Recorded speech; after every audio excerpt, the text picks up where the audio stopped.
All right, today we're diving into one of the biggest, boldest chess moves in the history of entertainment. Netflix's plan to acquire Warner Bros. Discovery. Now, this isn't just another business deal. This is a high-stakes play to completely reshape the future of media. So let's start with just how big the player making this move really is. To really get why they're doing this, you have to understand the scale we're talking about. By 2025, Netflix is an absolute titan, pulling in over $45 billion in annual recurring revenue. They're sitting on top of the streaming mountain. But, when you're at the very peak, there's really only one place to look, and that's down at the battlefield below. And trust me, it is a battlefield. The war for your eyeballs, for your subscription money, has never, ever been this fierce. The market is totally saturated, and in this world, if you're standing still, you are falling behind. For a company like Netflix, that means it's time to make a truly audacious move. So who are they actually fighting? Well, as you can see, the competition isn't just the other streaming services. The enemy is literally everywhere. It's regular TV, it's video games like Roblox, it's social media like TikTok, it's even illegal downloads. Netflix is fighting a war on every single front for every single second of your attention. And this quote? This is pulled right from their own annual report, and it gets to the absolute core of what they fear most. You unsubscribing. It's churn. Every single month, they have to convince you all over again that their service is worth your money. If you feel like you're not using it enough, or you need to tighten your belt, or hey, you just like what someone else has better, poof, you're gone. That is the constant threat that keeps executives up at night. So, how do you fight a war on all fronts against, well, everyone?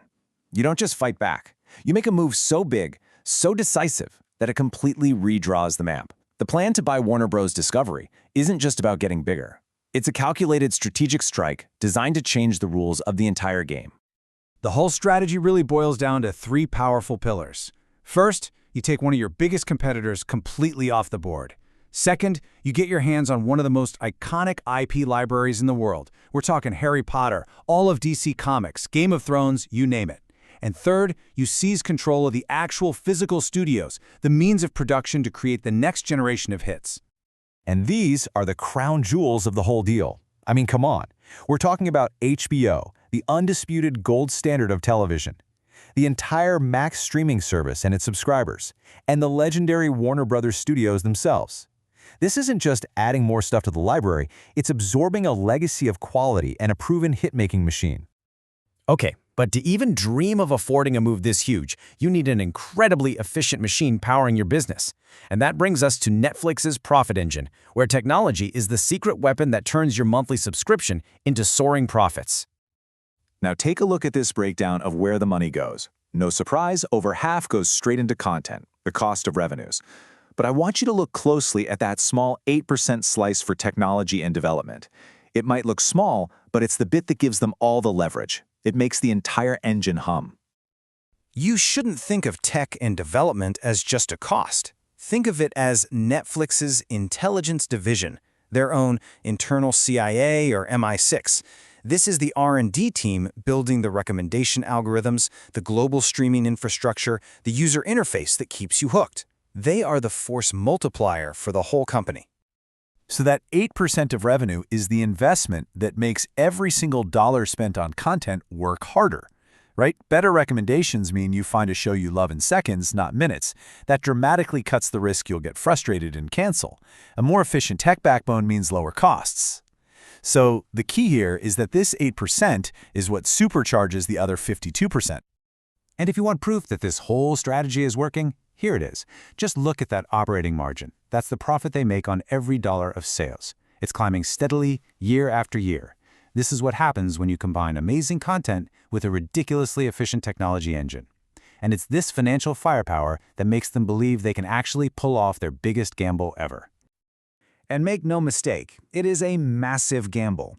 We're talking about a deal so large it will test the absolute limits of the company's financial strength and its strategic discipline. So let's talk about the price tag.